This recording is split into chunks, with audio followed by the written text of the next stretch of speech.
এটা মারাত্মক আপডেট আর কি। এটা টি শার্টের অফিসিয়াল মার্চেন্ডাইজ পুরো বিষয়টা বেরিয়ে গিয়েছে, থ্যাঙ্কস টু মৈনাক আমাকে পাঠালো।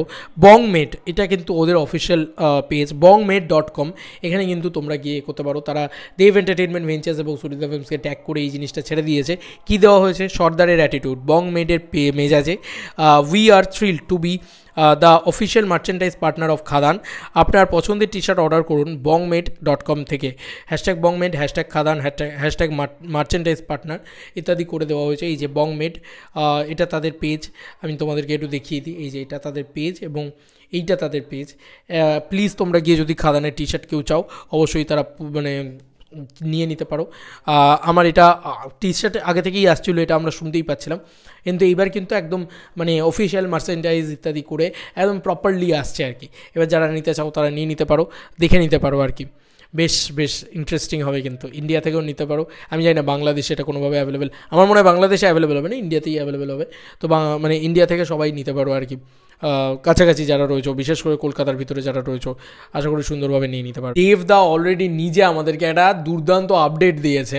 না মানে আমরা যারা ওখানে ছিলাম, যারা মিডিয়ারা যারা ইন্টারভিউ করছিল, কোয়েশ্চেন করছিল, সেখানে দেবদা একটা কথা বলে যে এই প্রথমবার হয়তো আমাদের এখানে এশিয়ার সবথেকে বড় কোল মাইন তো আছে আসানসোলের ভিতরে, তো সেই কয়লার খনির ভিতরে সবথেকে নিচুতে গিয়ে 400 ফুট হতে পারে বা 400 মিটার হতে পারে, এক্স্যাক্ট হিসেবটা আমি জানি না, আমার মনে পড়ছে না, তবে যতটা হয়েছে 400 মিটার সম্ভবত নিচে গিয়ে কিন্তু বাংলা ছবির শুটিং হয়েছে। এবং এই প্রথম এটা গোটা ভারতবর্ষে বোধহয় প্রথম যে এত নিচে গিয়ে বাংলা ছবির শুটিং হয়েছে। এবং সেখানে নাকি প্রত্যেকের সাথে ওয়াকি টকিতে কানেকশান থাকতো, প্রত্যেকটা টিম কোঅর্ডিনেটরের কাছে থাকতো, এবং ওই যে চত্বরটা, ঠিক আছে, ওই চত্বরটা কিন্তু দেবদা বলছে যে পুরো আমরা মানে যখন খাদান শ্যুট হয়েছে তখন আমাদেরই টিম পুরো 500 জনের টিম নিয়ে শ্যুট হয়েছে, 500 জনের টিম নিয়ে শ্যুট হয়েছে বন্ধুরা। এবং সেখানে তুমি বুঝতে পারছো যে কতজন হোটেলে থাকা এ করা, মানে ওই জায়গাটা পুরো ওরা সেই সময় থাকতো আর কি। এবং তুমি কতটা রিস্কি ভাবো, কারণ একটা দিকে যদি যায়, মানে ভুল করে ফোন করতে করতে কথা বলতে বলতে কেউ যদি টিমের কেউ যদি একটা কোনো দিকে চলে গেল যেখানে ল্যান্ডস্লাইড হচ্ছে বা সেখানে ধস নেমে গেল, ধসে গেল জায়গাটা, তাহলে সেই মানুষটি কিন্তু সত্যি কথা বলছি প্রবলেম হতে পারে, তার যে কোনো কারণে হতে পারে। মিশন মঙ্গল ছবিটা দেখলে বোঝা যায় আর কি, সরি মিশন রানীগঞ্জ ছবিটা দেখলে বোঝা যায় যে কি ভয়ঙ্কর একটা পরিস্থিতি হতে পারে। তো ওই জন্যেই বলছি যে ওরকম জায়গায় রিয়েল লোকেশনে শ্যুট হয়েছে, আন্ডারগ্রাউন্ড শ্যুট হয়েছে, এটা কিন্তু এত ইজি নয়। মাটির তলায় অফিসিয়ালি সত্যি খাদানে শ্যুট হওয়া এত ইজি নয়। আমি জানি না কেজিএফের ক্ষেত্রে অরিজিনালি খাদানে শ্যুট হয়েছিল কিনা, মানে একদম প্রপারলি একদম কি বলে একদম কোল মাইনের তলায় হয়েছিল, কিন্তু এখানে কিন্তু পরিষ্কার এটা বাংলার গল্প।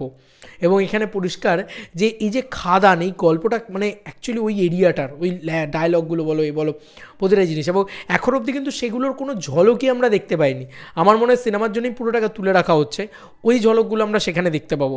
তো আমি খুব লুকিং ফরওয়ার্ড, খুব ওয়েট করে আছি দেবদার এই স্টেটমেন্টগুলোর পরে, যে দেবদা যেভাবে বলেছে যে অত নিচে শ্যুট হয়েছে, মানে বাংলার সবথেকে বড় ছবি, তো সামথিং কিছু ভিজুয়ালস তো তোমাদেরকে দেখাতে হবে যেটা রিয়েল লোকেশন, এবং রিয়েলি ওই জিনিসপত্রগুলো হয় খাদানের ভিতরে।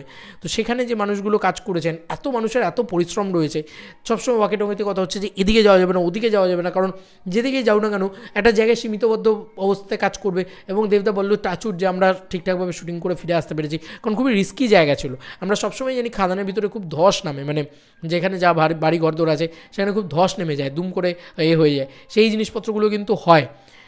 তো মানে আমি খুবই এক্সাইটেড, এই খবরটা নতুন করে পেলাম, এবং আমি জানি না কোন চ্যানেলে এই খবরটা দেখানো হয়েছে, তখন তো আমার দেখে ওঠা হয়নি যে কোন চ্যানেলের বুম আর কি দেবদাকে রেকর্ড করছে। বাট আমি যখন শুনছিলাম, আমি পিছনে দাঁড়িয়েছিলাম, আমি তখনও নিতে পারিনি ইন্টারভিউটা, তার পরের লটে আমি নিতে গেছিলাম, তো তার আগের লটটা আমি শুনছিলাম, দাদার কথাগুলো শুনছিলাম, আমার এত ভালো লাগলো, আমার মনে হলো ওয়াও এতটা ডিফারেন্ট কিছু দেখানো হয়েছে খাদানের ভিতরে। আমি বারবার বলছি না খাদান তোমরা যা ভাবছো তার থেকে অনেক বড় কিছু হতে চলেছে, বারবার এই কথাটা বলছি, এটা সুজিত দত্ত এই কথাটা বলেছে।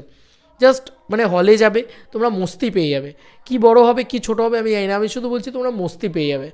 তোমরা শুধু হল থেকে বেরিয়ে এই কথাটা বলবে বাংলা ছবিতে এগুলো কী করে সম্ভব, বা এত কিছু কী করে সম্ভব, বাংলা ছবি তো এটা আলটিমেটলি।